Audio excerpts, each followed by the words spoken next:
To me, friendship does not necessarily mean having a large group of people.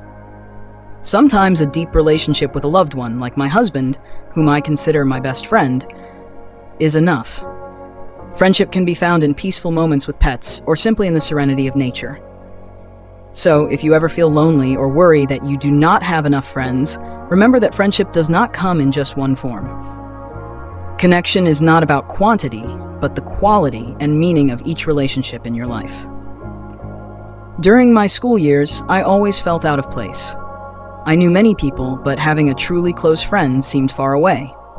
From high school to university, I often asked myself, am I missing something?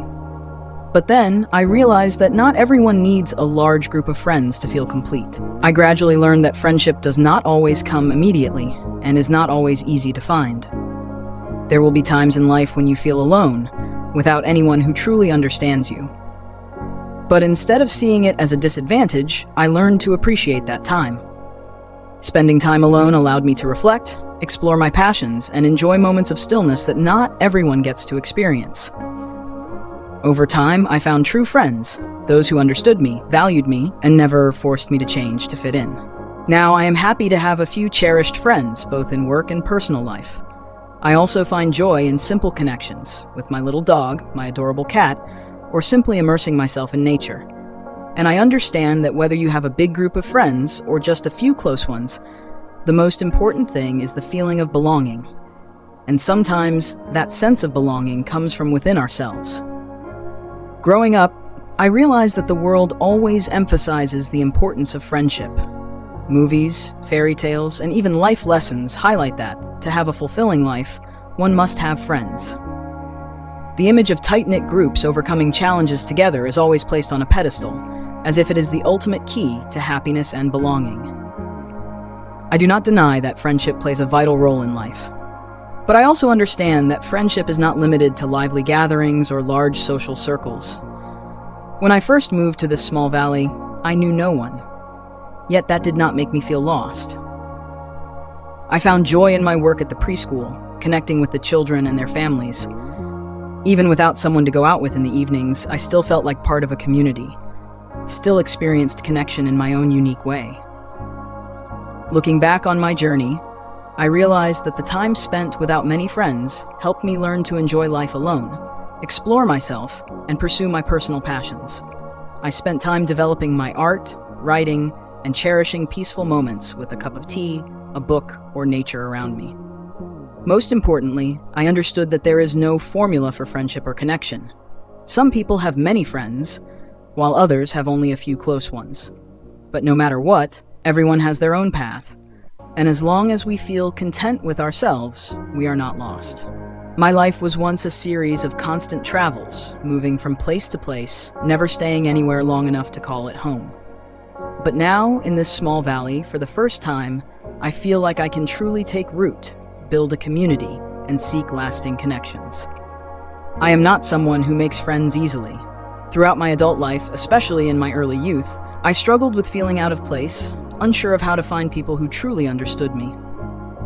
As an introvert, I deeply value friendship, but at the same time, I also need my own space, quiet moments to recharge. There were times when I thought I was not normal enough for not having a large group of friends like others. But then, I realized that friendship is not always about lively gatherings or long night parties. Sometimes, just a few people who truly understand, or even a deep connection with family, is enough to fill the heart. And then, I discovered an important truth. Having many friends does not necessarily mean having meaningful relationships. Not everyone is comfortable exposing their vulnerabilities.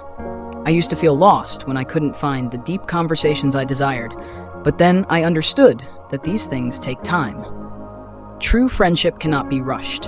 To find truly kindred spirits, I had to be patient. And when those friends appeared, I cherished them more than ever. I learned that solitude is not always frightening. Sometimes it is an opportunity to understand oneself better, to nurture the soul, and to wait for the most meaningful relationships to come naturally. As a child, I always believed that to be happy, everyone needed a close-knit group of friends. But growing up, I realized that the journey to finding true friendship is not simple, And sometimes, not having a group of close friends is not a terrible thing. I used to worry about not having many friends, but instead of drowning in loneliness, I began searching for meaningful connections in my own way. I joined clubs and group activities to socialize, but I did not rush to force deep relationships immediately. Over time, I gradually found those who truly resonated with me, people with whom I could open up and share my thoughts naturally. I began to question myself. Is there something wrong with me? Why do others easily make friends while I only feel comfortable alone or with one or two truly close friends? Society constantly emphasizes that we need a large group of friends, that we need to socialize and integrate to be considered normal. But the more I forced myself to be outgoing, the more exhausted and disconnected I felt from myself. I love people, love their stories and dreams, but finding a truly deep friendship, where two people can share their most genuine thoughts, is incredibly difficult.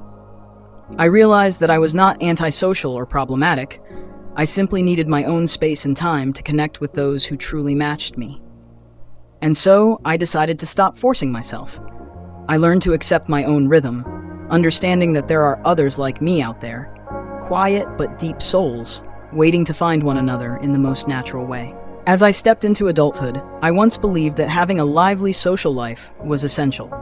So, I tried to change myself, leaving behind peaceful evenings with books to dive into parties and late-night gatherings. I forced myself to be someone else, sociable, lively, always present in crowded events. But then I realized that this could not last forever. No matter how hard I tried, I could not ignore my longing for solitude, those quiet nights with only my thoughts for company. I craved deep conversations, genuine moments that not everyone was willing to share. Got it. Here's your exact text. On a cold winter morning, I stepped outside, clutching my thick wool sweater tightly, placing leftover food for the small birds searching for breakfast amid the white snow. The freezing air made me take a deep breath, feeling the rare tranquility of winter.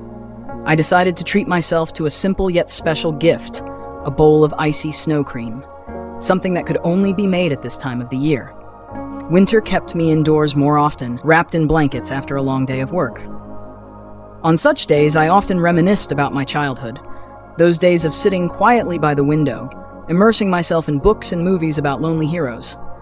They began their journeys alone, with no place to belong.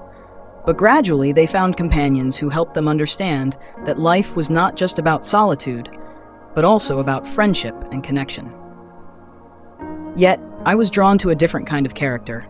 Silent individuals, wise sages who lived alone, those who found value in quietness and their own path. They did not have large groups of friends, but they still played significant roles in their stories. Growing up, I started to wonder, does everyone need a large group of friends to feel happy? Or is solitude sometimes not a sadness, but a state of freedom to understand oneself? Since childhood, I had felt that making friends was not easy. I was incredibly awkward in social interactions, sometimes remaining almost completely silent. At school, among the noisy, bustling crowds, I longed for alone time, escaping to the small forest near my home, letting my mind wander into dreams and stories of my own. Let me know if you need anything else.